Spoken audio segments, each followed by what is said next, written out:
बिस्मिल्लाहिर्रहमानिर्रहीम। 3 घरों में अल्लाह का कहर कभी भी नाजिल हो सकता है। हज़रत अली रज़ी अल्लाह ताला अन्हा ने एक खुतबे में बयान फरमाया, अल्लाह को सख्त नफ़रत है इन 3 घरों से।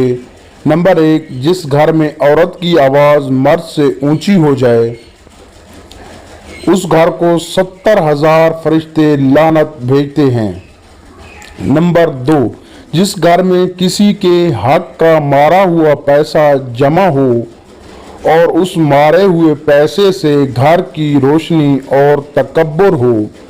नंबर 3, हज़रत जिब्राईल अलैहिस्सलाम फरमाते हैं, जिस घर के लोगों को मेहमानों का आना पसंद ना हो, उस घरों की नमाजों का हिसाब फरिश्ते लिखा नहीं करते। अल्लाह ताला हम सबको देखने और सुनने से ज़्यादा अमल करने की तौफीक अता फरमाए। आमीन। वीडियो को लाइक करना और चैनल को सब्सक्राइब